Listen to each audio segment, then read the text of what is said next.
Ladies and gentlemen, please welcome JCC Association Chair Paula L. Sidman.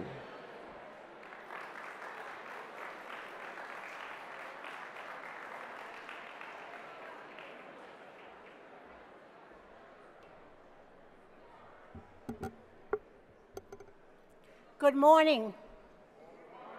Thank you. That was good. We learned something yesterday in the plenary. I hope all of you had an enjoyable time last night. We have a great plenary planned today, and we want to get started. So I will move right into our business part of the meeting and our nominating committee report. I'd like to ask Alan Solo, our past chair of the JCC Association and chair of the Governance and Nominating Committee, to come up.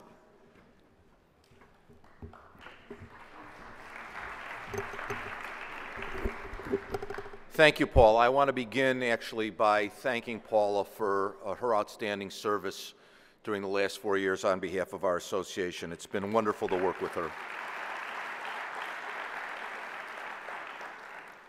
And I also want to thank the members of the nominating committee who worked so hard over the preceding months to produce the slate that we're about to talk about and put up on the board here in a few moments. I think we've really come up with a wonderful result for JCC Association and the field with this slate, and I know that you'll be well served by them for the years ahead.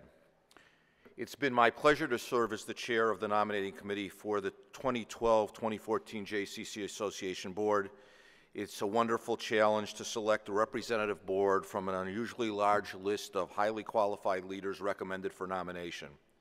I first want to acknowledge and thank the members of the nominating committee whose names are listed on the slide. We're doing good so far.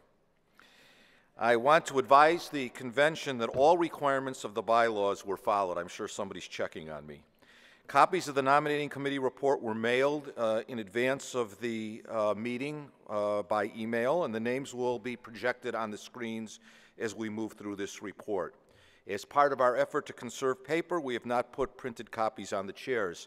Copies are available, however, at the registration desk for anybody who would like them. In the interest of time, I'm not going to read the entire report, but you will be able to follow along on the slides on the screen. You probably figured that out by now. In the interest of time, as I said, I won't read each list, but let's first show the slide representing the honorary chairs. There we go.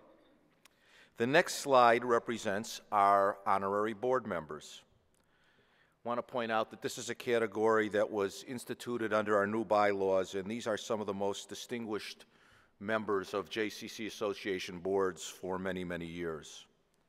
The next slide will show our members who are leaving the board and were recognized at our board of directors meeting earlier this week, and we thank them for their service.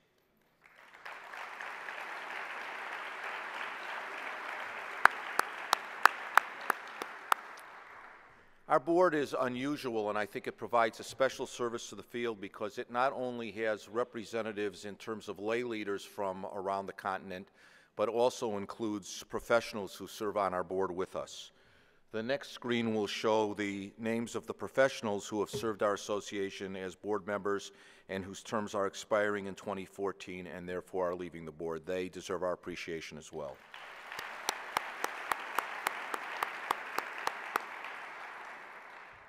This is so much better than having to read all these names. The next slide, which is a fairly big slide, is a list of directors who have been renominated for 2-year terms expiring at the next biennial in 2016. And the slide after that reflects the professionals who have been renominated for an additional 2-year term.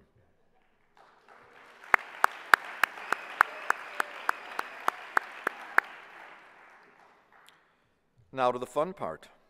The next slide reflects the names of those people who are new directors at large nominated by our committee for 2-year terms.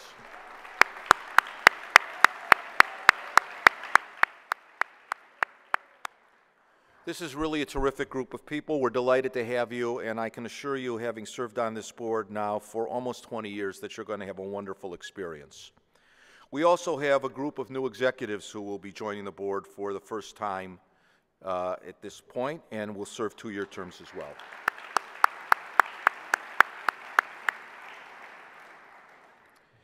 In addition, our bylaws provide that the chair can appoint additional individuals to the board, and coming up now is a list of individuals who have been nominated by our chair.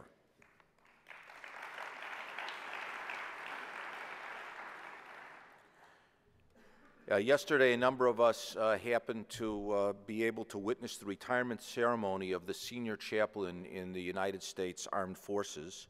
We are very fortunate on this board to have the service of a number of rabbis who represent the Jewish Chaplains Council, and their names appear next.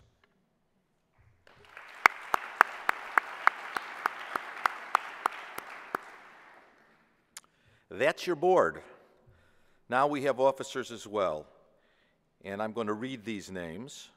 These are the officers who have been nominated for the 2014 to 2016 term, and I ask that you each stand up as your name is called. Associate Secretaries Eric Nislow and Phil Shatton.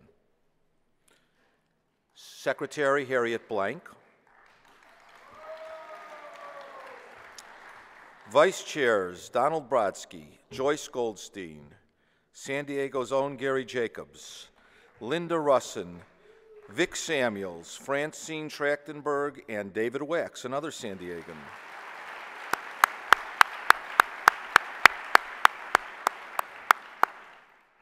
Our officers not only serve obviously as members of our board of directors, but each of them takes on specific tasks at the request of the chair, and I know all of them will do an outstanding job in service to our association. And it is now my great delight to present in nomination to this convention Stephen Seiden for election as chair of the JCC Association Board of Directors for 2014 to 2016. Steve, please stand.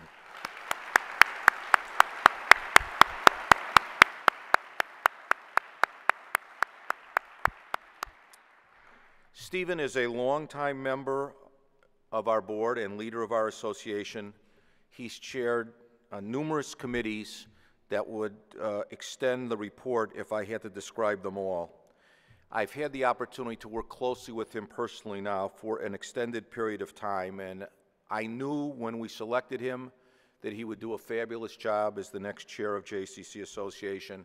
And since his name was revealed as the new board chair, and he and Paula have begun to work together during the transition period, my confidence in him has only been reaffirmed. I know that Stephen will just do an outstanding job as a leader of our movement. You should know that Stephen comes from the greater Metro West region of New Jersey. He's a past president of the JCC Metro West, and that community should be very, very proud of him.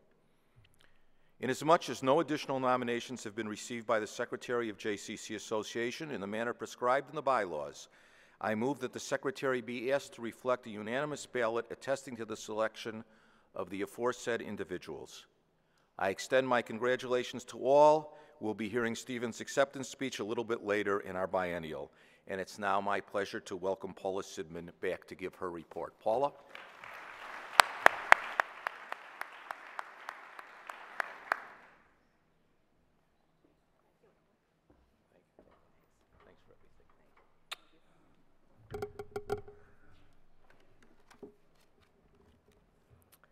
Many years ago, when I helped to create a Jewish preschool in Boston so that my son Matthew could benefit from a JCC education, never did I imagine that I would be standing here before you today as the outgoing chair of the JCCs of North America. I am delighted that Matthew is here with us today with his wife Lori, with my grandchildren Lily, Ethan, and Danielle. My daughter Hope, who is home with my brand new grandson Eli, is certainly here with us in spirit. My early passion for the JCCs was shared with my late husband Ed, who grew up at the Omaha Jewish Community Center, which was across the street from his high school. Ed and I were active together in the center movement in Boston in our home community of Boston and adopted our community of Palm Beach, which over time led to my involvement in the national and world Jewish community.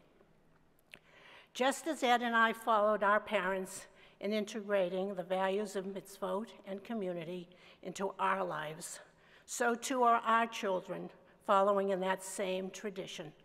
There can be no greater honor for me as a mother and a Jewish leader than to know that our children care so deeply about their community and that they are transmitting these same values and ideals to their children door la door, from generation to generation, the very essence of the JCC movement.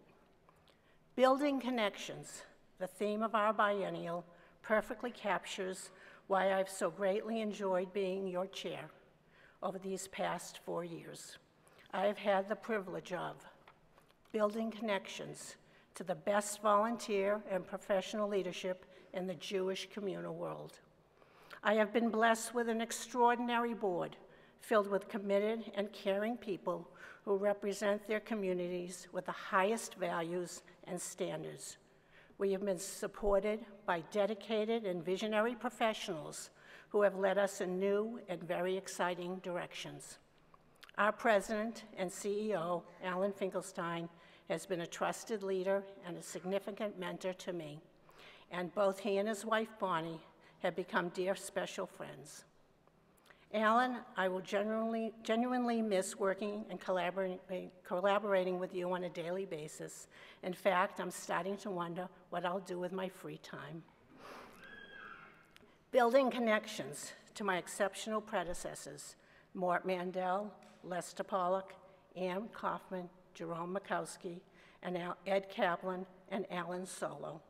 Their wisdom and guidance have been invaluable to me, and they continue to be a precious resource to the movement as a whole. Thank you. And building connections to our future leadership.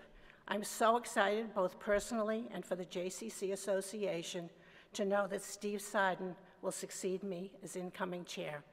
Steve and his family, as I with my family, represent the multi-generational involvement we strive for at the JCCs. How fortunate Steve and I both are to be blessed with caring and committed parents who have shown us by example how important it is to be part of a community and to help make a difference. 4 generations of the Seiden family are here with us today. Please join me in welcoming them and in paying special tribute to Norman Seiden, Steve's dad, who is a pillar of leadership and a role model for all of us. Norman.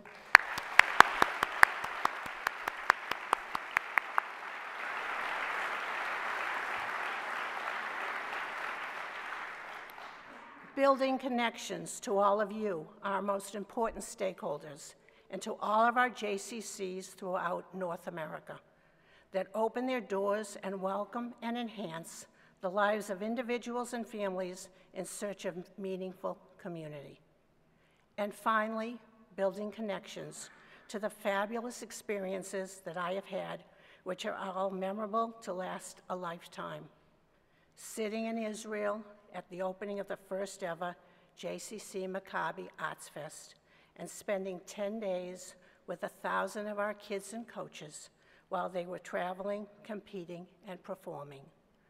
And while I must confess, I was schwitzing. It was the hottest I think I've ever been, but without question, it was worth everything. Adopting our JCC vision and statement of principles 2 years ago at our biennial, proclaiming firmly and proudly who we are as a 21st century movement. Those of us who read the recent Pew study know that it repeatedly confirms the significance of today's JCCs and the positive impact they have on Jewish life. Watching our movement adopt new and innovative programs like Catch, now in 40 JCCs, and Sheva, now in over 60 JCCs, showcasing the best and the newest thinking about working with children, all with a unique and special Jewish touch. Working with our outstanding board of directors on key priorities and core values that we are presenting at this biennial, In the past 2 years, we have moved from fitness to wellness, creating Discover at JCC. Established that day camping is part of the critical path of Jewish engagement for our kids and for our young staff. Powerfully linked the JCC connection to Israel within our JCCs, created a forward-thinking and positive approach to recruiting and management talent, the springboard to our future. Introduced a new and revitalized JCC brand, and we have come together as caring communities, exemplified by the incredible work of the JCCs during hurricanes and after Hurricane Sandy in the Northeast. In closing, I want to thank you for your extraordinary support and constant friendship over the past 4 years and throughout my leadership at the JCCA. I've been inspired by the great work we have accomplished together, and will value the lifetime experiences we have shared. As we go forward with new leadership into new horizons, I know that the strong foundation we have developed will lead to even greater successes in the future. Thank you again from the bottom of my heart.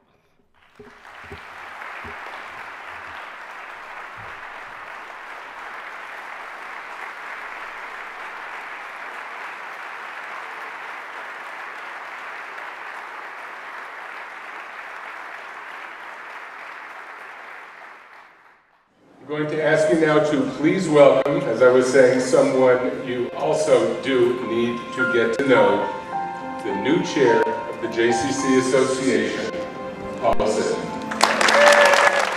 I guess that I got started with philanthropy because of my parents, my dad and my mother. My parents always cared about community, what was happening, how they could help people. And my father was very active in the community since the day I can remember. And my parents, and I guess my grandparents, influenced me in my Jewishness because we always lived a very Jewish life with Jewish values. Paula is a person who cares deeply about the person she works with. For me, that's really the essence of what Paula is about, and she applies that sense of caring to the cause that she supports. She cares about it. She believes in it. She wants it to do well. She wants it to mean something in the world. She's a good cook. She's a good baker. Baker, yeah. Her, I think, most unbelievable quality as a leader is that she maintains through all the leadership roles that she plays her connection to her family and her connection to a humanness, which just makes all of us feel valued and valuable. If you have a problem, she's the one to go to. Paula, thank you for your leadership over the past 4 years. As I look back over it, it was certainly focused, strong, directed, but with a true touch of being a mensch. If you do something wrong, do not tell her. Yeah. Just don't tell her. Tell another grown-up in the room. Yeah. What a joy it's been to work with you. We've known each other a long, long time, but we've certainly lived through challenges, great satisfactions, a tremendous amount of fun. The one thing I can say is that your passion, your love for the JCC world really shaped your leadership. It's exciting and it's kind of cool because like your grandma has just done something amazing. So yeah, like you go when you walk in and you see like somebody you know's name up or like your family member's name up, you get really excited. Yeah, it's really fun. Being Jewish is being part of being Sidman. I mean, it's not are we getting involved, it's how we're going to get involved, what we're going to do, how we can make an impact and help the most people. And that's sort of how it's always been, if it's in Boston or across the country or in Israel.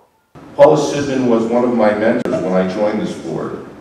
She's smart, experienced, knowledgeable, courageous, determined, and willing to do everything that it will take to carry us into the future. I guess my dreams and hopes for the JCCA are that it will continue to do good things for all of the various different communities, that will enhance the services of the communities, provide greater resources for the communities, and that we will continue to develop great leadership. I love you, Grandma.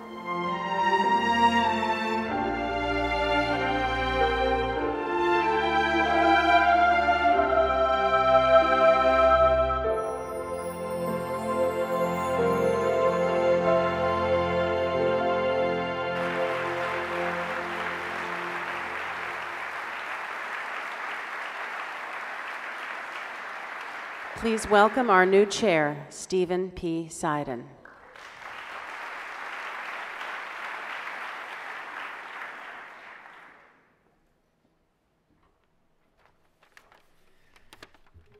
Paula, Yashikoa, you know, it's looking at the video, it's just amazing, and to hear from your grandchildren is even more amazing. So I learned one thing: if I do anything wrong, I should tell another adult in the room and not tell you. So that's an important learning as I start to take over. So I appreciate that, that instruction. But as I look back over the 4 years, you have led us with such strength, such graciousness, that allowed the movement to move forward. You know, I look at, as you mentioned, the JCC Maccabi Games and Art Fest in Israel. It was through your support, through your effort, that it happened, that 1,000 athletes were there. And it wasn't one of the hallmarks of your leadership. It wasn't that it just happened. You were there to participate and schwitz with them. And that's an important hallmark of how you do things. You just don't stand on the side and make it happen. You're right in there ensuring that it happens. And as we look at one of the things, as I look forward to the next years as I lead, one of the key things that you did was the development of the vision and statement of principles for the 21st century that will certainly go through my administration and far beyond that. And I thank you for that, because that's so important to all of us. There are so many things that you've done over these 4 years, and you mentioned some of them. Certainly the talent management, the Sheva, the early childhood program, day camp initiative, and importantly, reinforcing our connection with Israel and how, as JCCs, we integrate Israel into our centers. You've certainly laid for me a real, and for all of us, a true, strong foundation on which to build, and I'm sure we will. And we're trying to figure out what to give you as a small token, because there's really nothing we can give you that repays all your dedication and all the love that you've given to us and the movement. But we know you're starting to settle into your home at the Cape. And we felt that one of the most important things we could give you was a beautiful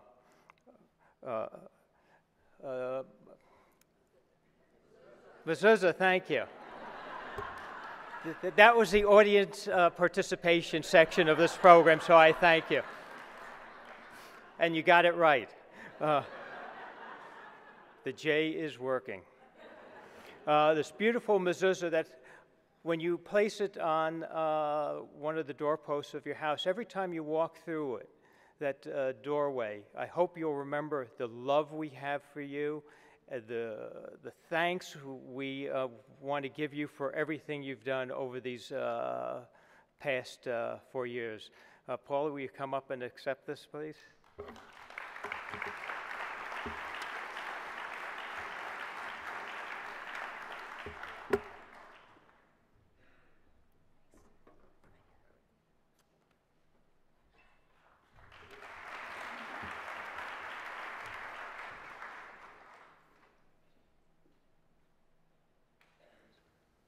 Please welcome JCC board member and chair of the Esther Leah Ritz Emerging JCC Leaders Institute, Ruth Fletcher.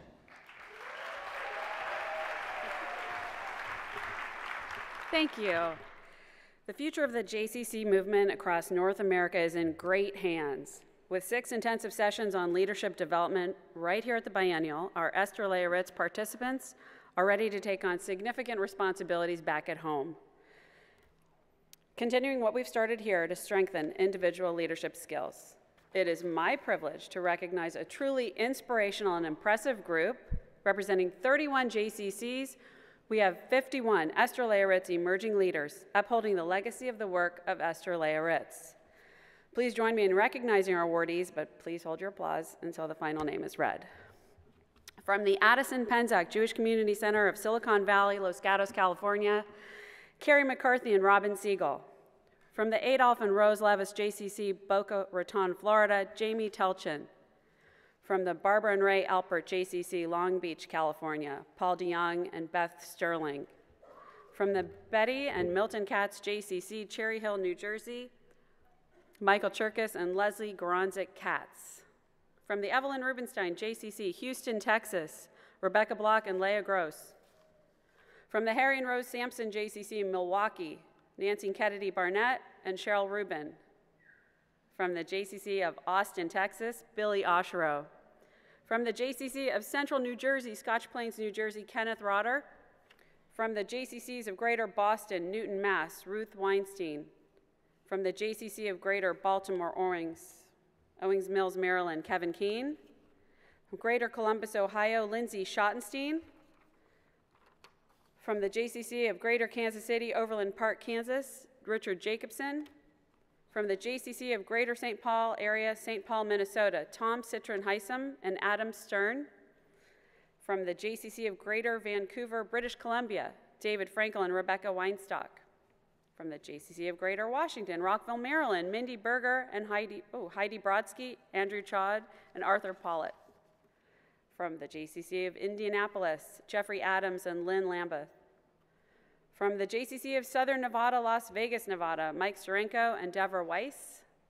From the JCC of Stamford, Connecticut, Sherry Jacobson, Joy Katz, and Craig Price. From the Jewish Community Alliance of Jacksonville, Florida, Allison Corman Shelton and David Wolf. From the Kaplan JCC on the Palisades, Tenafly, New Jersey, Jeffrey Levitt and Bonnie Notice. From our host community, the Lawrence Family JCC of San Diego County, La Jolla, California, we have Todd Allen and Adam Jacobs. From the Marcus JCC of Atlanta, Dunwoody, Georgia, Amy Rubin. From Memphis, the Memphis JCC, Memphis, Tennessee, Elise Jordan. From the Mirage JCC of Orange County, Irvine, California, Scott Cross. From the New Orleans JCC, New Orleans, Louisiana, Jonathan Friedman and Tim Lupin, excuse me. From the Asher Marin JCC, San Rafael, California, Nicole Blacksburg, Deborah Statter, and Eric Twicer. From the Oshman Family JCC, Palo Alto, California, Cheryl Klein and Craig Seidel. From the Robert E. Loop JCC, Denver, Colorado, Elise Barish. From the Shimon and Sarah Birnbaum JCC, Bridgewater, New Jersey, David Bernstein. And from the Springfield JCC, Springfield, Mass, Scott Green. Would you please join me in a round of applause for all these amazing people?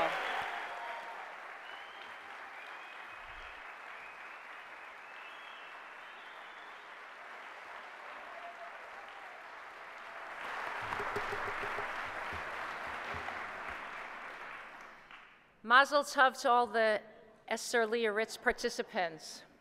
We look forward to your involvement as leaders in your local JCC and also on the national and North American level. Congratulations, Paula. I love the video and your grandchildren. And I greatly appreciate your work over the past 4 years. In keeping with our biennial theme of building connections, this morning's panel will provide us with insight into making connections with ourselves in the way we honor and respect our physical well-being. Our JCCs obviously have a role to play in enhancing this experience for all of our members. Today's panel, which I'd love to call up, will be moderated by renowned nutrition and fitness expert, author and trainer to the stars, Harley Pasternak. And I want to say mazel tov to Harley, whose wife, Jess, just had a baby girl, Liv, 6 days ago. So we even further appreciate, Harley, your driving here from LA for us today. Joining him on the panel are 2 U.S. Gold Olympic medalists, gymnast Kerri Strug, and swimmer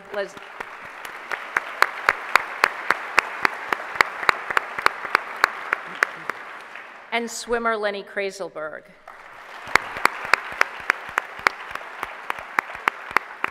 Harley, I turn the floor over to you for this fascinating discussion. Thank you. I have the least amount of hair of anyone on the podium today, so forgive the sheen. I'm just really honored to be here, and I think I speak on behalf of the three of us.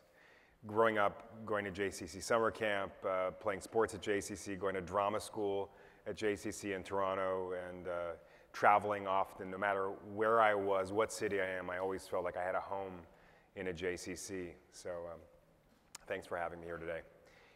We're going to be talking today about wellness and sort of how the two of you view wellness and how the JCC and the Jewish communities, the challenges they have with wellness, what wellness means to you, et cetera, et cetera. But before we do, I just wanted to share with you all today a little study that I did on you all, whether you knew it or not. Some of you participated in a questionnaire. About 600 people participated in this questionnaire. I don't know if those of you know what each one of us do or has done, but I write books on fitness and nutrition and healthy living.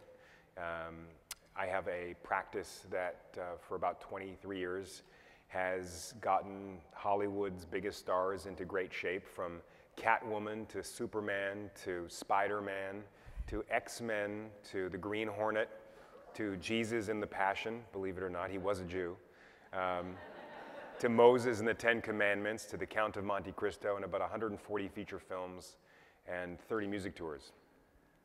And along the way, I've been writing books on how to lose weight, how to be healthier, how to live longer, how to eat properly, how to exercise. And I started thinking a couple years ago that there's got to be something I'm missing. There are diet books and there are exercise books, but what about the big picture? Every diet works for a short period of time, and I'm sure every workout will give you results until you get sick and tired and bored or injured. So I started to think about wellness, this concept of being well-rounded.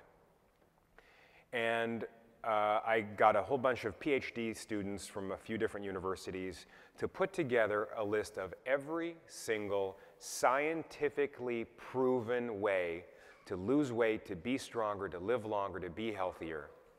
And we came up with about 3,500 things you can possibly do.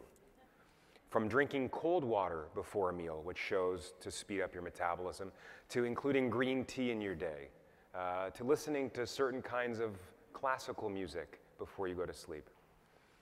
So I'm very overwhelmed by reading all of these, as I'm sure all of you would be. And I said, okay, we've got these almost 4,000 behaviors. What are the most important ones? What is the least that we really need to do to be the most well? And I distilled it down to 5 simple behaviors, so that every single night before you go to sleep, you're going to ask yourself 5 simple yes or no questions. Well, I asked you 5 yes or no questions, and I have the data here. So before we talk about what wellness is, I'm going to talk about what you're doing, and then we can go from there. The first question I asked was, how much time did you spend sitting yesterday? The CDC just released research that if you sit 4 hours or more a day, you'll shorten your lifespan more than chain smoking. For every hour you sit, you will shorten your lifespan 21.2 minutes. Is that what we're doing? I'm going to stand. You don't need to. Of course, you're sitting listening to us today, but the stats were very interesting. Almost 60% of you sit more than 5 hours a day. Almost 60% of you sit more than 5 hours a day. The next behavior I asked about was, did you unplug yesterday? And by unplug, did you go 1 hour, just 1 hour, of not using your cell phone or your computer? No, you have mail, no phone ringing, no Facebook messages, No Instagram posts, just 1 hour of the day. 60% of you did not even go 1 hour in a 24-hour period without unplugging from your cell phone or from your laptop or internet. There's a bunch of research coming out right now that the constant alerts and the flare that we get from the screens are shortening our lifespans, are making our neurochemicals completely change, our cortisol levels, our stress hormones. The third was, and this one's interesting because a lot of you lied. Did you walk 10,000 steps yesterday? Now, in order to know whether you walked 10,000 steps or not, you need some kind of device that measures it. So by a show of hands, who here is wearing an activity monitor? Just what I thought. Maybe 5% of you. So 95% of you are not. So how the heck would you know if you're walking 10,000 steps? But here's what's interesting. 65% of you pronounced absolutely, I am walking 10,000 steps per day. But based on current research, we know that people overestimate the amount of steps they take per day by double. So I'm going to not even pay attention to that one. The fourth behavior was, did all of your meals have a protein and a fiber? 60% of you said yes. That's pretty good. 40% of you said absolutely not.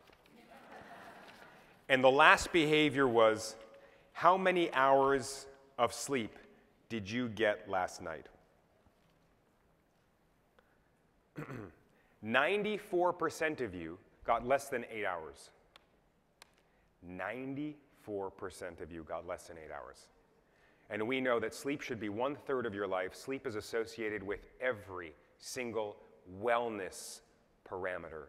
How can you be energetic? How can you be happy? How can you exercise? How can you make smart decisions in life when you are tired?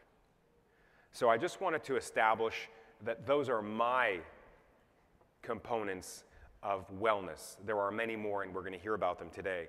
And I just want to say I'm honored to be able to be here with the two of you today, because I remember watching both of you do your incredible Olympic feats, and to be able to grill you today and make you feel very uneasy will make me feel very good. So before we do that, do you want to introduce yourselves? Sure. My name is Lenny Krayzelburg. I'm a former professional swimmer, swam at 2 Olympic Games in 2000 and 2004, 4 gold medals. I was a captain of U.S. Olympic team in 2004, U.S. Olympic swim team. I started at a JCC in Los Angeles in 1990. Went on to JCC Maccabi Games, eventually swam at the World Maccabi Games, and at this time I have a Learn to Swim programs at the JCCs around the country. We have it at 12 JCCs around the country.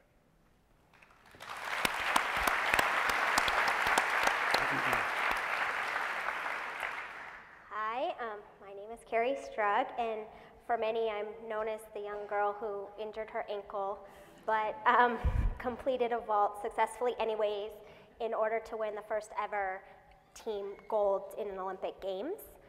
It's been almost as long as I was old when I won my medal. So a lot has definitely changed. I've been working for the federal government for almost a decade now. I'm a mom of a 2-year-old little boy, and I'm expecting another baby in June.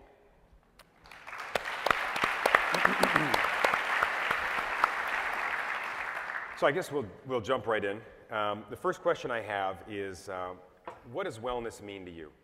Lenny, if you want to start. Well, for me, wellness is it's a lifestyle. It's what you mentioned. It's one of these statistics about taking care of yourself, exercising, proper diet, proper sleep, rest. That's something that obviously I learned throughout my professional career as I was coming out, because all those things are so important in terms of to reach the highest performance that I could, and keeping that balanced throughout my career was really important and essential to my success. And you know, I've been retired now for 6 years, but that is still a big part of who I am on this everyday basis. And if I don't exercise, if I don't eat well, if I don't get enough sleep, I'm just not functioning the same way. And I almost have to kind of check myself and get back to that. How many hours of sleep did you get last night? Actually, 9. See? Yeah. How do you transition from being a competitive athlete at a very high level to being a healthy person in everyday life? Well, I think for me personally, as a young gymnast, the transition was not a smooth one originally. The window of opportunity for a gymnast is extremely short, so you want to make the most of it while you can. And definitely being physically fit and being on a strict diet and getting enough rest were a part of my regime, but it was to an extreme. I wouldn't say that it was wellness or I had balance. Everything was focused towards that goal. And then when you attain it, it's amazing, but you really don't know what to do with yourself. For me, I had a coach that was extremely involved, and I was very good at following instructions, but finding what was right for me and balancing things and deciding, you know, do I really need that piece of cake again? You know, I had one at lunch, do I need one at dinner too?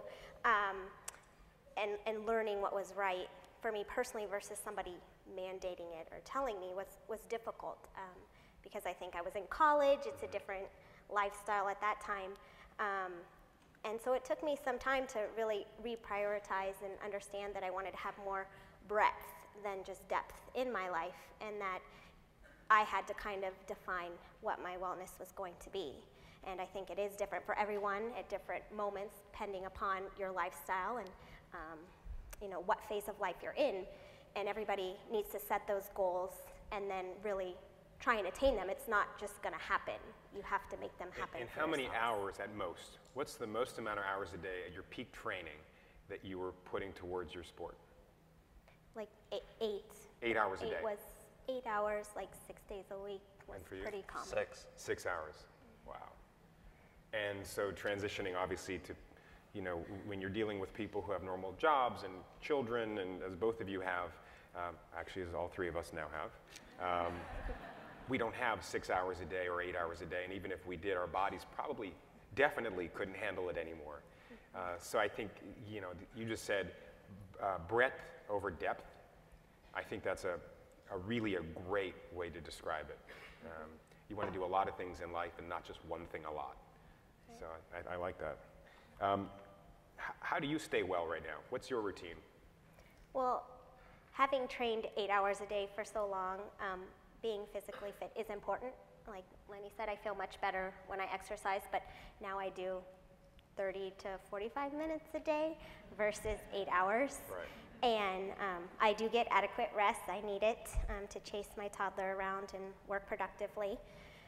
I would say that I have much more balance in my diet, but when you asked if at every meal I have protein and, you know, vegetables and such, probably not as much balance perfectly as I should. I gotta make one more for the negative side.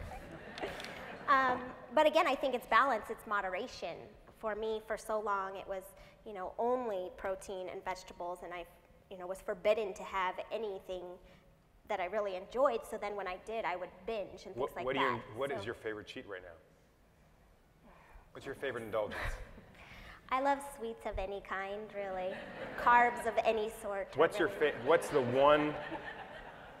one thing you're going to fly home and you're going to say, well, this is time for my indulgence. Where do you go and what do you get? Well, I'm pregnant right now, so that's not a fair question. But probably ice cream. I mean, I live in Tucson, Arizona. Right. It's rather warm, so it's a nice What flavor?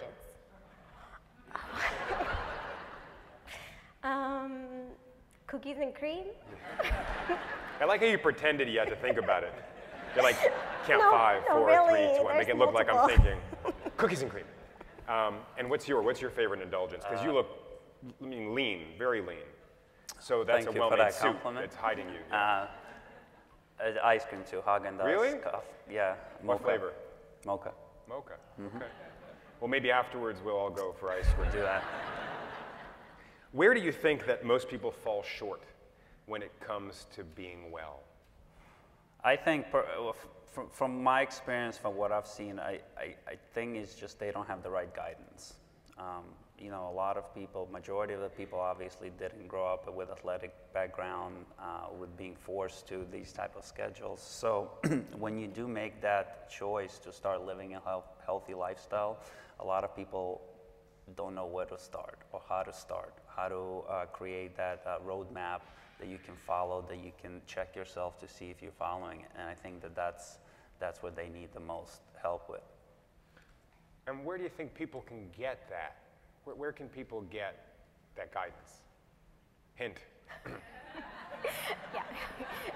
I think we're here today to talk about, you know, your community, your Jewish community, and it really is true. I mean, when you read the fitness magazines or books or whatnot, it says, you know, grab a friend. If you have a play date per se, I'm in the toddler stages right now with my son, that if you have a commitment with someone, you're much more likely to stick to it. So if you enjoy it, and maybe you don't enjoy it, but you feel a sense of obligation, and for, you know, I'm not a fitness expert. From what I've read, is it takes 3 weeks to kind of get into a routine and to have that kind of settle in. And so if you can get past that month of, you know, going as often as you're supposed to, you need that support system, whoever it may be. For us, it was our coaches and our family, and, you know, you had a really strong support system that was pretty wide. But even if you can just find that one person, whether it's your spouse or your children or your grandchildren, whoever it is who's going to motivate you and push you past that point you want to go maybe each and every day, to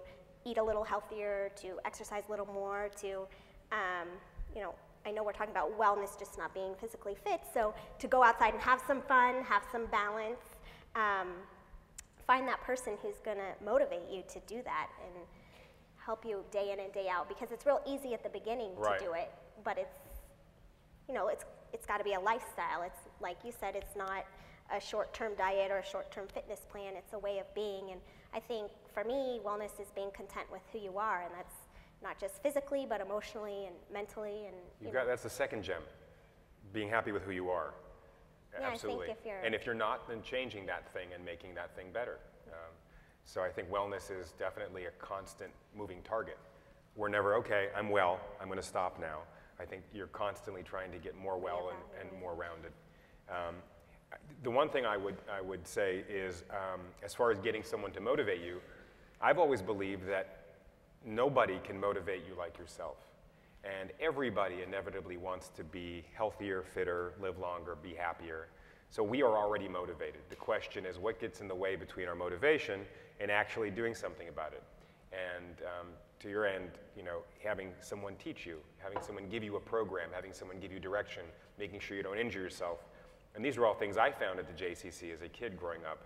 I became one of the worst basketball players in the world, but at least I had the opportunity to do that, which is great. And so that's, for me, very important, is that growing up also being Jewish, there's a lot of stereotypes of careers. If you're Jewish, as a child growing up, okay, at a 5-year-old, my grandfather looks at me and says, are you going to law school, medical school, or dental school? I mean, I'm 5. And basically grew up with that. And then when I wanted to do something that was maybe not the traditional thing for a Jewish man to do, I wanted to go into fitness. You became a professional swimmer, a professional gymnast. It's really, there weren't a lot of role models, I'm sure, for you at the time of other Jewish people who were doing these things.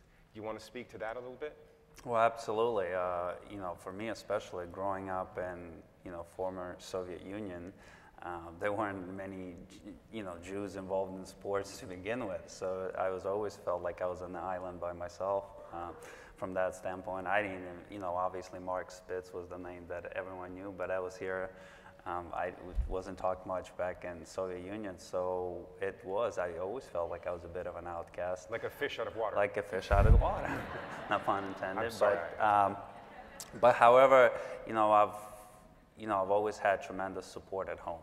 And you know, we talk about wellness, and again, I think sometimes it goes outside of just the things that you do from you know, taking care of yourself. I think the environment that you surround yourself with, people that you surround yourself with, and the support that you get are extremely important. Again, for being, you know, well-being overall. And even in my success as an athlete, you know, what I did on an everyday basis were important. but the peace of mind and the comfort level I had from my family, from my friends, that made it that much easier to go through every single day and try to, be at your best. I think it's great because both of you started, and your identity came from this one sport, but that's not who you are and that's not what you do. You're a businessman today, and you are involved in justice and the federal government, and I think that's really important to know that as a young kid growing up, going to the JCC and being involved in intramural sports or excelling at one sport or activity and pursuing that is just a stepping stone to teach you about teamwork or work ethic or dedication, consistency, and then from there you can continue to use those tools in other aspects of life. So, what do you think today's biggest challenges are to wellness? What are we confronted with today that we weren't maybe 20 years ago? Technology, as you mentioned, I think especially with our youth. I'm sure many of you know childhood obesity is definitely on the rise, and so I think for me, working with youth, that's something Get specific about technology. What is it about technology? Well, it's really easy to have your iPad and just be entertained with that versus going outside and playing tag or, right. The whole family, I think, has to make it a priority that they want to be well, and again, physical fitness is different for everyone, but even just being outside and getting some fresh air, I think there's an element to wellness, and having that old-fashioned type fun is not as prevalent today, I don't think, as it used to be. Mm-hmm. And I think the jumbo-size food meals doesn't assist us with having a healthy lifestyle either.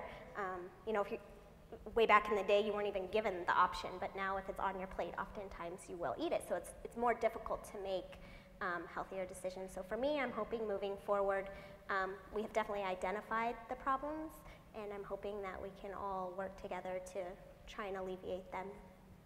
Great.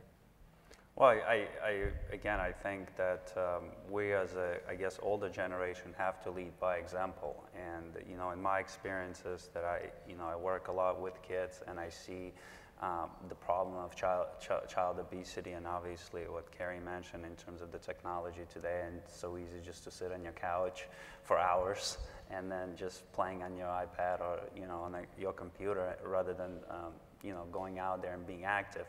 But with the uniqueness of the JCCs and the day camps, the sleepaway camps, is that ability to provide the platform to change that mindset and to change that lifestyle, and to provide them opportunities to become active.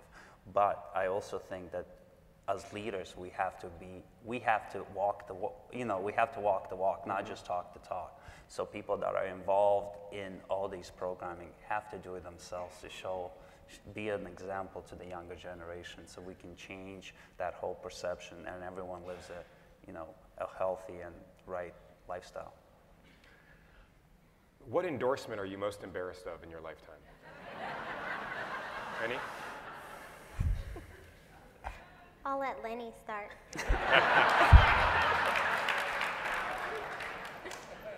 I don't know, you caught me off guard here.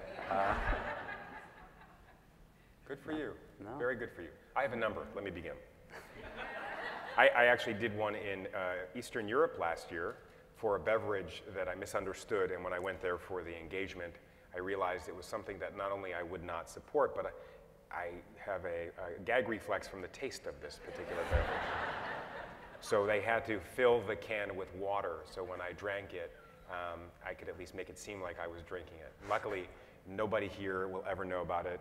It's in a very different language with a very different alphabet. I don't really, so we all have those once in a while. Where do you see wellness going in the next 5 years? How do you see it changing? I think as a country, we're talking more about it, and obviously when you talk more about it, then there are positive things that are happening. I do think that we're moving in the right direction, but again, as I talked about, not just talk the talk, but doing, walking the walk is extremely important. And we're heading in the right direction. It's just a matter of continuing to stay the course and continuing to, again, look within yourself individually to understand the importance and the effects that it has on you functioning on every single day, and then, you know, taking care of your body and being, you know, understanding that it's a precious mechanism that you have, and that not taking that for granted, because obviously still many do so take it for granted. We also, obviously, within the JCC world, we have a tremendous opportunity to make that impact, because there are millions that walk through the doors every day, and to create different programs and platforms and education, you know, materials, as well as obviously from a fitness standpoint, opportunities to engage in many activities. Is just, you know, the right way to continue to make that, to create that awareness and getting people involved. And where do you think in the next 5 years, how do you see wellness changing? Well, I'm hoping it'll be more about what we're here talking about today, balance. I think every year there seems to be a new, you know, diet that's out there, or a new form of exercise that's, you know, kind of the cool thing to do, and I'm hoping it's just more about balance and everybody figuring out what's right for them.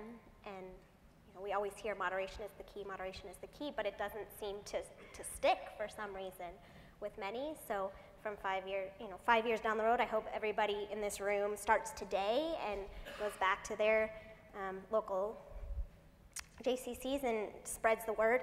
I think education is the first step, but that is only the first step. And so, you know, each year kind of progress a little more and remind everybody on a continual basis that it's a lifestyle, and like you said, it is a moving target. So I'm not really sure where each individual will be in terms of wellness, but I think if you're cognizant of it and you really make an active effort to be well and, you know, be content mentally, emotionally, socially, physically, you'll get there.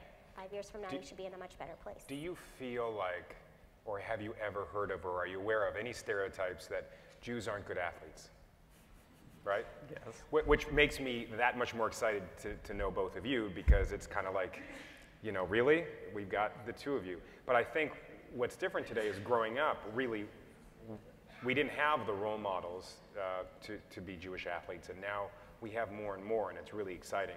I was a hockey player in Canada, and I played in college, and my father always said that if I was faster, bigger, taller, and more talented, then I might have made it. But I didn't really have any role models. There was no such thing as a Jewish hockey player. Today there are. You know, there was no gold medal winning swimmers and gymnasts that probably I didn't know of. Maybe you did, but probably not a lot. And you've really changed things a lot. And so I'm appreciative for what you've done, and I know all of us here are too. So for all the kids today doing gymnastics and looking like, oh, you know, we do have the genetic potential to do this. We are not limited by our race or ethnicity. So thank you, and I think that is very important, as the JCC is a platform to create new Jewish physical activity heroes, I'll call it, because it doesn't necessarily have to be an Olympic athlete. It can just be someone who looks really fit, or is healthy, or lives a long time. And I think those are all attributes we really want to achieve. Maybe if I was to ask you, what is one thing that you could tell somebody that should be the first thing that they would need, that you think they should do to be more well, what would it be? One thing. Well, I'm a very goal-oriented person, so I would say first define a plan for yourself. So get a plan. Because if you don't have one, you don't know where you're going. I like that. Make a plan. For me, no doubt, exercise. Exercise. Absolutely. Again, through my experiences and to see how that impacts my everyday life, to make that part of your routine is crucial to, you know, having that fully functioning mindset, and then obviously body as well. And what do you tell someone who wants to swim, but it's not so easy to swim if you don't have a pool? That's why I personally don't swim anymore at all. You know, I've done plenty of that over my career, so I've stepped away from the pool and, you know, do other stuff. So what do you, resistance exercise, weight training? Resistance, weight training, running a lot, playing sports. thing, tennis, soccer. Okay. So really, you know, try to keep things different. That's what you said, Yeah. breadth, not breadth, depth. exactly. So before you only swam, so now you're doing all kinds of wonderful, fun, different things. Absolutely, and then again, that allows me to stay active, to keep my mind fresh, you know, not being stuck on one thing and getting bored with it. And then, you know, sometimes when people get into that one routine, after a while they're bored and they just put it away, and then they stop doing anything, you know, anything. So to keep things open and just various things, as long as they're active, it really helps me a lot. What's your favorite sport you're doing now? Tennis. Tennis? How often do you play?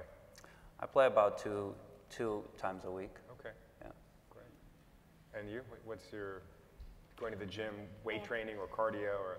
I mix it up a little bit as well. Again, right now I'm not in the best shape, but walking, doing the elliptical, I enjoy running a lot, although I know it's not so great for you all the time. Right.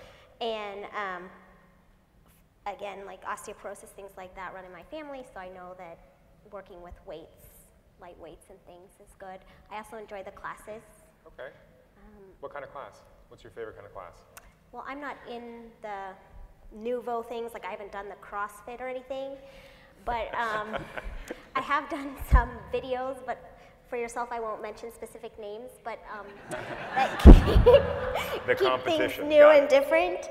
And I like some of the old school classes. It's like me and you know, older generations with like step aerobics and things like that. Cool. I think it's fun.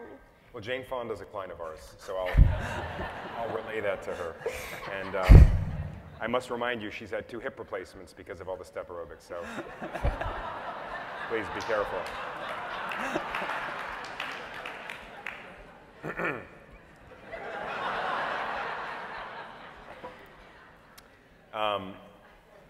You know, if I was to say one thing that people need to do, one thing, based on the questionnaire, everyone needs to get more sleep. We now know that when you don't sleep enough, there are 2 really important hormones. One's called ghrelin, one's called leptin. And they both affect your appetite, they affect your body's ability to burn fat, your cravings, and they're messed up when you get less than 7 hours of sleep, for sure. Some of you less than 8. We know that your happiness hormones, your serotonin, are heavily impacted when you don't get enough sleep. We know that orthopedic issues increase when you don't get the right kind of sleep. So if there's one thing I can say here, is that please try and get more sleep, and maybe you'll have the energy to move more, and you'll have the mental awareness to make smarter eating choices. So at this point now, we're going to open up the floor. We have about 5 minutes for some questions, and hopefully we'll give you some answers. There are some microphones in the aisle, right over there and right over there.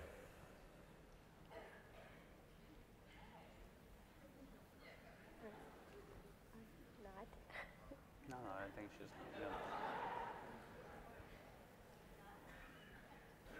Do you want to jump?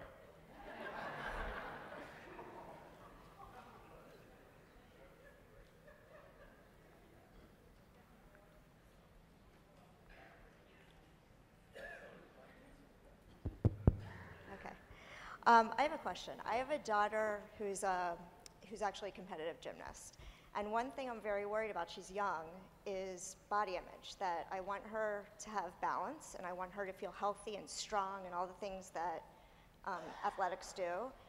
But I don't want her to focus on body image and that to become something as she gets older. So what is your advice for that? How do people feel strong and healthy and not focus on images in the media and other things?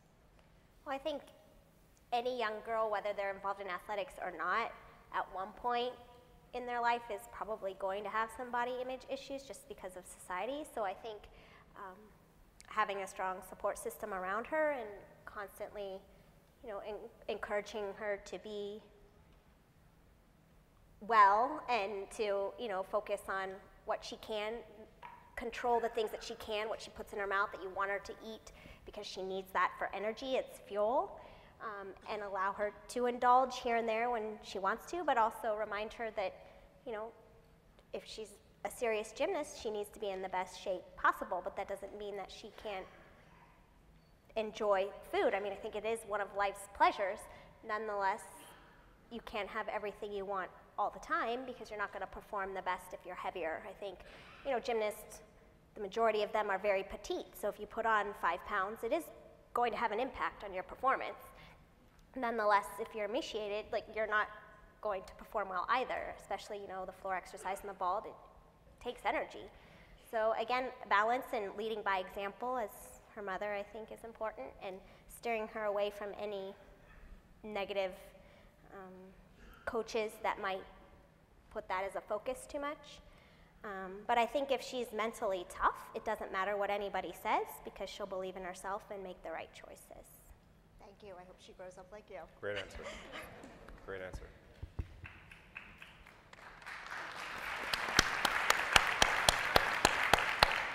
So I'm also originally from Canada. I grew up going to the YWHA in Montreal, playing all those sports. So where are you from in Montreal? Côte-Saint-Luc. But that was rhetorical, right? My wife's from Chamonix. My family lives in Westmount. Okay. My uncles are known for Kazan. That's enough geography. D'accord, allons-y. But on the note of, and I have 2 daughters. They both play ice hockey in North Carolina. That's awesome. I wish there wasn't that the Israel Hockey Federation would actually recognize girls hockey. There's only 9 girls who play hockey in Israel, but there's a growing population of girls playing hockey, Jewish girls playing hockey in the United States. If you could comment on the vegan and vegetarian diets in particular. Forks over knives was very instrumental in my family's life of changing our lifestyle. It's actually easier for our kashrut, but more than that, it's the issue of choosing a lifestyle that is more plant-based and staying away from GMOs and et cetera, et cetera. If you can comment. It should be a long answer, but I'm going to give you the simple answer. I think you can follow vegetarianism and live a very healthy life. You just have to be very, very well-read on food, on nutrient values of different foods to make sure you're getting enough of what you need. I think veganism is extraordinarily difficult. Again, you can live and you can live a functional lifestyle and you can be healthy, and I think there's a difference between existing and thriving. I think with veganism, it's a little regimented. It borderlines for many people on an actual eating disorder because there's so few foods you actually can eat. It becomes somewhat antisocial also. So I think vegetarianism for sure, different kinds of vegetarianism. I wrote a book a few years ago called The World Diet. So outside here I've got a few of my books for sale, but The World Diet is not here, of course. So much has been written about what we're doing wrong in America, why we're so overweight, why we're so unhealthy. I was more interested, what's the rest of the world doing right? So I took a year off of my practice and I traveled to the 10 healthiest countries in the world. And I studied what are they eating, how are they cooking it, how are they eating it, and how are they burning it. And none of those countries live vegetarian diets. Hardly any of them eat red meat. That's true. Fish is one of the healthiest things you can eat, the right kinds of fish. I think egg and dairy, 6 of the 10 healthiest countries in the world are dairy-based diets. So depending on your ethnicity, some people can process dairy better than others. I imagine most of us here, are Ashkenazi, and Ashkenazis usually can digest dairy because our great-grandparents probably had a cow, or great-great-grandparents. Different ethnicities in the world cannot. So the Asian populations have a more challenging time breaking down lactose, one of the sugars in dairy. So I think really it depends on your ethnicity and your cultural background, what you can eat, what you can't. But you don't need to eat red meat, absolutely not. You can live a very healthy diet, vegetarian. But you got to really know your stuff. And if you can't eat fish and you can't eat eggs and dairy, those are all great things. I have a brother and sister-in-law from Côte-Saint-Luc, and my great-grandfather was a dairy farmer. Aside from that, unlike your civilian rabbis, those of us in the military are evaluated and actually could lose our job if we don't maintain body fat content. So this is a big deal for us in the military to stay healthy. But I have a question about the 8 hours, which is real rough for busy people. A lot of talk about power naps that I squeeze in here or there. Is there a balance? Yes, 8 hours is great, 7, 8, whatever the magic number is. But for those people where it doesn't work, does power naps, in your experience, really, can that make up for it? I personally am not a good napper, because if you wake me up after I've been napping, I'm in a bad mood for like a good 3-4 hours afterwards. But studies have shown that a 30-minute nap can actually be very helpful. However, a 45-minute to an hour nap can actually hurt your energy levels and affect your sleep later that night. So 30-minute naps can absolutely be helpful. Thank you. You know, lately there's been a lot more written about the relationship between vigorous exercise and optimum intellect.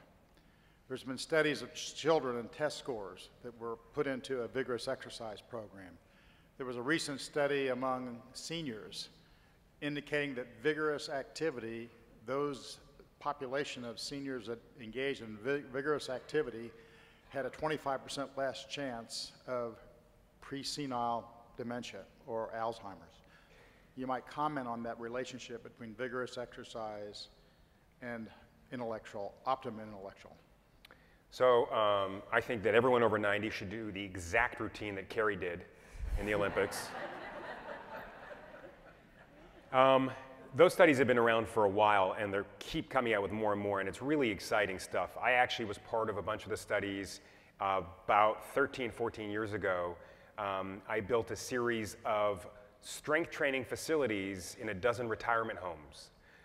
We now know scientifically people can build new muscle mass well into their late 90s. And the chemical reactions in our body, the hormones and neurotransmitters, when we are more active, definitely delay the onsets of Alzheimer's, Parkinson's, the symptoms of Parkinson's, heart disease, cancer, as you said, dementia. And so what is vigorous exercise? Well, I think vigorous exercise beyond a certain age really becomes independent.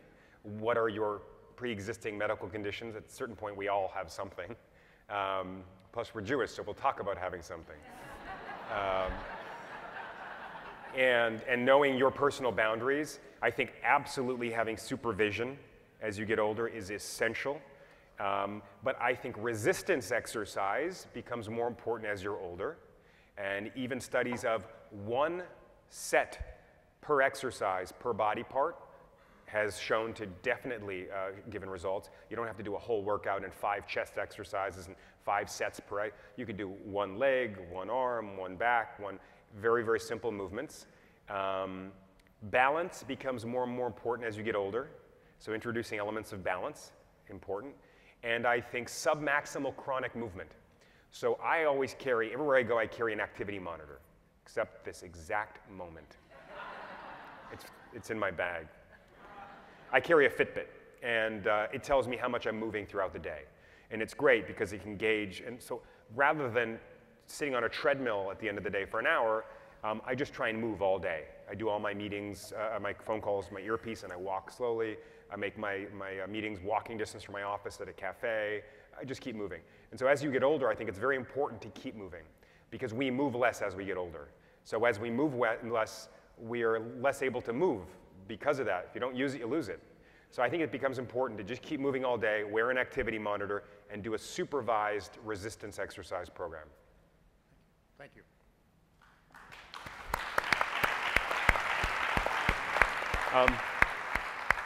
I just want to thank you all very much. I want to thank the two of you very, very much. And it means a lot for me to be able to be up here with you. So thank you for being good sports. Thank you. And I want to thank everyone here for having us. Thank you.